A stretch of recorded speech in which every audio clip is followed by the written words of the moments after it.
बच्चों, पार्ट 1 में आप लोग डाल्टन्स एटॉमिक थ्योरी और रदरफोर्ड का मॉडल पढ़ चुके हैं।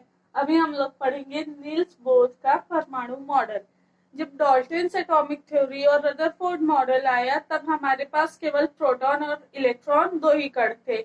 लेकिन जब चैडविक ने न्यूट्रॉन की खोज की तो उसके बाद ये भी बात चलने लगी कि चलो प्रोटॉन तो नाभिक में होता है और इलेक्ट्रॉन नाभिक के बाहर होता है। डाल्टन्स एटॉमिक थ्योरी में डाल्टन ने कहा कि प्रोटॉन के अंदर इलेक्ट्रॉन धसे होते हैं, लेकिन बाद में जब रदरफोर्ड का मॉडल आया तो उन्होंने कहा नहीं, प्रोटॉन के अंदर इलेक्ट्रॉन धसे हुए नहीं होते, बल्कि प्रोटॉन एक जगह होता है और इलेक्ट्रॉन उस प्रोटॉन के चारों ओर घूमते हैं।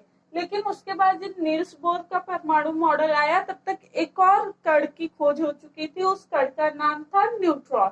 न्यूट्रॉन पे चैडविक ने बताया ये उदासीन होता है और इस पे कोई भी चार्ज नहीं होता है।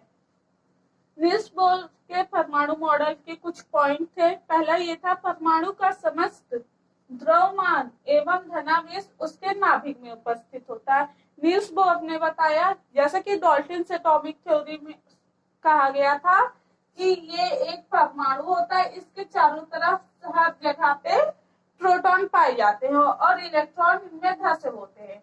ये तो रदरफोर्ड ने ही इसे गलत साबित कर दिया था। उसके बाद नील्स बोर ने कहा, परमाणु का समस्त द्रव्यमान एवं धनावेश उसके नाभिक में उपस्थित होता है। ये परमाणु का एक नाभिक होता है जो उसके सेंटर में होता है और उसमें प्रोटॉन होता है। ठीक है। सेकेंड पॉइंट बताया, इलेक्ट्रॉन नाभिक के चारों ओर स्थिर कक्षाओं में घूमते हैं। यह आपका हाइड्रोजन परमाणु का डायग्राम है। हाइड्रोजन परमाणु में एक इलेक्ट्रॉन होता है, एक इलेक्ट्रॉन, और ये इसकी स्थिर कक्षा है। ऐसा नहीं है कि ये जो ऑर्बिट है ये कभी यहाँ है, कभी वहां घूम रही, कभी कहीं घूम रही। ये जो ऑर्बिट है ये कांस्टेंट अपनी एक ही जगह पे होगी और जो इलेक्ट्रॉन होगा वो उस कांस्टेंट ऑर्बिट में चक्कर लगाता रहेगा। ठीक है। ये इलेक्ट्रॉन इस ऑर्बिट में रोटेट करता रहेगा और जो प्रोटॉन है वो न्यूक्लियर में ही होगा, वो कहीं रोटेट नहीं करेगा। ठीक है। थर्ड पॉइंट इन्होंने कहा, प्रत्येक कक्षा में निश्चित संख्या में इलेक्ट्रॉन होते हैं। जितनी भी ऑर्बिट्स होती है उसमें number of electron will be constant. ठीक है। ऐसा नहीं है कि किसी ऑर्बिट में 16 इलेक्ट्रॉन आज है फिर कल किसी ऑर्बिट में 18 इलेक्ट्रॉन हो जाएंगे, ऐसा नहीं होगा। जो न्यूक्लियर के चारों तरफ ऑर्बिट्स होंगी उसमें नंबर ऑफ इलेक्ट्रॉन हमेशा फिक्स होंगे। ठीक है। अनफिक्स नहीं होंगे, कभी बदलेंगे नहीं। ठीक है। Number of electron will be fix. Fourth point इनका था, नाभिक जिसमें परमाणु का सारा द्रव्यमान होता है प्रोटॉन तथा न्यूट्रॉन से बना होता है।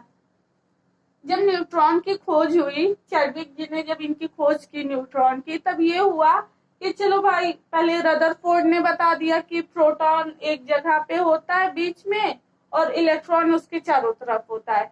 जब न्यूट्रॉन की खोज हुई तब ये हुआ, तो अच्छा ये बताओ न्यूट्रॉन कहाँ होता है। तो फिर नील्स बोर ने बताया, नहीं, न्यूट्रॉन जो होता है वो भी न्यूक्लियर में होता है। न्यूक्लियर में प्रोटॉन और न्यूट्रॉन दोनों होते हैं। ये हाइड्रोजन परमाणु के डायग्राम में देखिए, ये आपका न्यूक्लियर है सेंटर में और इस न्यूक्लियर के अंदर प्रोटॉन भी है और न्यूट्रॉन भी है। न्यूट्रॉन पे कोई चार्ज नहीं होता है, ये न्यूट्रल होता है, जबकि प्रोटॉन पे पॉजिटिव चार्ज होता है। और इसके चारों तरफ जो ऑर्बिट होंगी उन ऑर्बिट में इलेक्ट्रॉन होगा और इलेक्ट्रॉन पे हमेशा निगेटिव चार्ज होगा। नेक्स्ट हेडिंग है जो आपकी, वो है परमाणु क्रमांक या परमाणु संख्या। परमाणु क्रमांक बोले या परमाणु संख्या बोले, दोनों बात एक ही है। परमाणु संख्या जो होती है इसे जेड से रिप्रेजेंट करते हैं और ये नंबर ऑफ प्रोटॉन होती है। किसी भी तत्व में जितने भी प्रोटॉन होंगे उन प्रोटॉनों की जितनी भी संख्या होगी उस संख्या को उस तत्व का परमाणु क्रमांक या परमाणु संख्या कहेंगे। ठीक है। जो उदासीन परमाणु होता है उसमें नंबर ऑफ प्रोटॉन और नंबर ऑफ इलेक्ट्रॉन एक समान होते हैं। सपोज अगर हम क्लोरीन Cl17 की बात करें तो इसमें नंबर ऑफ प्रोटॉन भी 17 है, नंबर ऑफ इलेक्ट्रॉन भी 17 है। लेकिन अगर हम Cl+ की बात करें तो इसमें एक प्रोटॉन ज्यादा है और एक इलेक्ट्रॉन कम है। Cl माइनस माइनस, यहाँ पे इस पे दो एक्स्ट्रा चार्ज आ गए, यानी कि यहाँ पे दो एक्स्ट्रा इलेक्ट्रॉन है, ठीक है। लेकिन जो ये वाली कंडीशन है, यहाँ पे नंबर ऑफ प्रोटॉन और नंबर ऑफ इलेक्ट्रॉन हमेशा एक बराबर होंगे, ठीक है। और ये उस तत्व की उदासीन अवस्था कहलाती है। फिर है द्रव्यमान संख्या। द्रव्यमान संख्या को ए से रिप्रेजेंट करते हैं, ये होती है number of proton plus number of neutron. आप सब जानते हैं कि न्यूक्लियर में प्रोटॉन और न्यूट्रॉन दोनों पाए जाते हैं, तो जितना भी न्यूक्लियर का मास होता है, द्रव्यमान संख्या यानी कि न्यूक्लियर का जो भी मास है वो होगा द्रव्यमान संख्या। न्यूक्लियर में प्रोटॉन और न्यूट्रॉन दोनों पाए जाते हैं, यानी number of proton plus number of neutron will be the द्रव्यमान संख्या। फिर समस्थानिक। समस्थानिक क्या होते हैं? किसी तत्व के वे परमाणु जिनकी परमाणु संख्या समान होती है लेकिन द्रव्यमान संख्या भिन्न भिन्न होती है। किसी भी तत्व में परमाणु संख्या यानी कि नंबर ऑफ प्रोटॉन एक समान हो लेकिन उसकी द्रव्यमान संख्या किस पे डिपेंड करती है? नाभिक पे। यानी कि उसके नाभिक में न्यूट्रॉन कुछ गड़बड़ी करते हैं। जैसे कि ये एग्जांपल में देखिए, हाइड्रोजन के 3 समस्थानिक है। पहला है प्रोटियम, ड्यूटेरियम, ट्राइटेरियम। प्रोटियम में भी परमाणु संख्या Z जो है वो 1 है, ड्यूटेरियम में भी 1 है, ट्राइटेरियम में भी 1 है, यानी कि इन तीनों में नंबर ऑफ प्रोटॉन जो है वो 1 ही है। फिर नंबर ऑफ प्रोटॉन 1, और उदासीन अवस्था में नंबर ऑफ प्रोटॉन और नंबर ऑफ इलेक्ट्रॉन एक बराबर होंगे, यानी नंबर ऑफ इलेक्ट्रॉन भी 1 1 1 होंगे। लेकिन हमने क्या कहा? समस्थानिक तभी बनते हैं जब न्यूट्रॉन कुछ गड़बड़ी करते। जो प्रोटियम होता उसमें नंबर ऑफ न्यूट्रॉन 0 होता है, जबकि ड्यूटेरियम में नंबर ऑफ न्यूट्रॉन 1 हो जाता है और ट्राइटेरियम में नंबर ऑफ न्यूट्रॉन 2 हो जाता है। नंबर ऑफ न्यूट्रॉन की गड़बड़ी की वजह से उसकी द्रव्यमान संख्या में परिवर्तन आ जाएगा। जैसे कि द्रव्यमान संख्या जो ए है वो क्या है? Number of neutron plus number of proton, है ना। अब 1 प्लस 0 1 आया। सेकेंड में जब ड्यूटेरियम में बात करेंगे तो इसमें नंबर ऑफ न्यूट्रॉन 1 है, यानी कि 1 प्लस 1 2। यहाँ पे इसकी द्रव्यमान संख्या 2 हो गई। जब ट्राइटेरियम की बात करेंगे तो इसमें नंबर ऑफ न्यूट्रॉन 2 है, यानी कि 1 प्लस 2 इज इक्वल 3, है ना। तो जो समस्थानिक होते हैं वो न्यूट्रॉन की गड़बड़ी की वजह से बनते हैं। अगर किसी तत्व के परमाणु में किसी में न्यूट्रॉन ज्यादा हो जाए और किसी में न्यूट्रॉन कम हो जाए तो उसकी वजह से समस्थानिक बनते हैं। समस्थानिकों में परमाणु क्रमांक तो एक बराबर होगा लेकिन द्रव्यमान संख्या अलग अलग होगी। ये जो ड्यूटेरियम है ये भारी जल बनाने में होता है। ड्यूटेरियम को D से रिप्रेजेंट करते हैं और भारी जल का जो फॉर्मूला होता है D2O। नॉर्मल जल का जो फॉर्मूला होता है वो H2O होता है। क्यों? क्योंकि ये हाइड्रोजन है और ये हाइड्रोजन का समस्थानिक है। हाइड्रोजन के समस्थानिक ड्यूटेरियम को D से रिप्रेजेंट करते हैं इसलिए D2O, और हाइड्रोजन को H से रिप्रेजेंट करते हैं इसलिए H2O। आयन का बनना। किसी परमाणु से इलेक्ट्रॉन निकलने या जुड़ने पर आवेशित कण प्राप्त होते हैं जिन्हें आयन कहते हैं। समानता परमाणु उदासीन होता है जब उसमें, उदासीन होने का मतलब है कि उसमें नंबर ऑफ प्रोटॉन और नंबर ऑफ इलेक्ट्रॉन एक बराबर है, लेकिन जब उसमें से एक इलेक्ट्रॉन जंप कर जाता है यानी कि वो परमाणु एक इलेक्ट्रॉन रिमूव कर देता है तो उस पर पॉजिटिव चार्ज आ जाता है।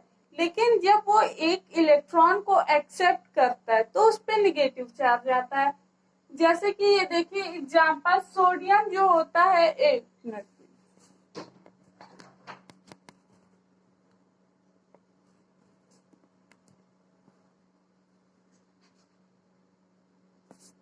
सोडियम जो होता है समानता इसमें नंबर ऑफ इलेक्ट्रॉन 11 होते हैं। काउंट कीजिए, ये इसका न्यूक्लियर है 1 2 3 4 5 6 7 8 9 10 और एक ये 11।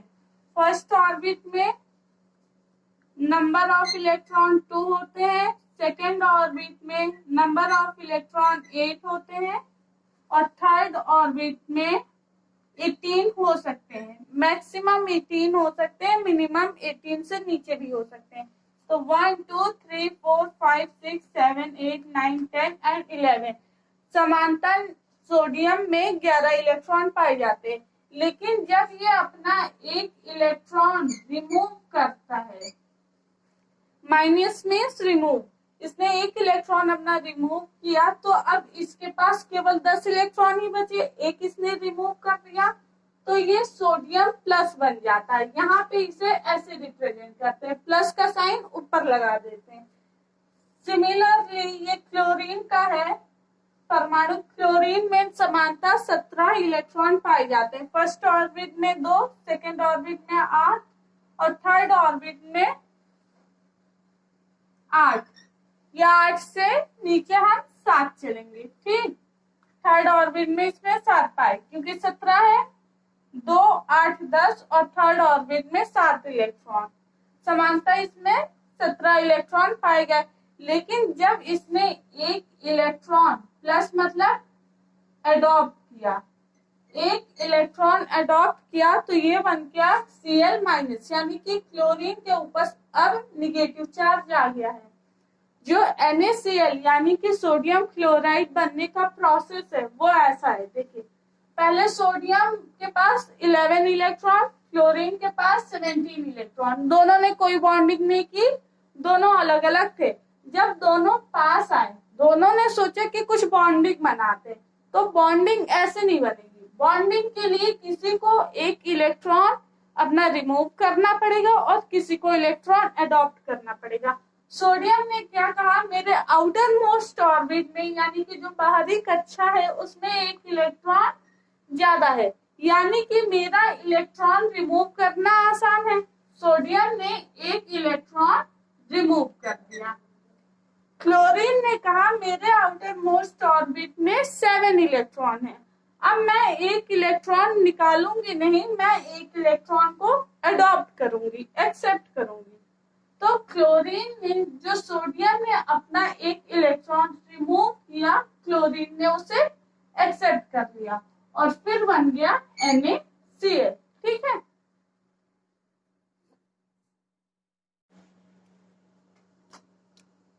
नेक्स्ट हेडिंग में जो आपकी संयोजकता, किसी भी तत्व की संयोजकता वह संख्या है जो यह दर्शाती है कि उस तत्व का एक परमाणु हाइड्रोजन के कितने परमाणुओं से संयोग करता है अथवा उसे विस्थापित करता है।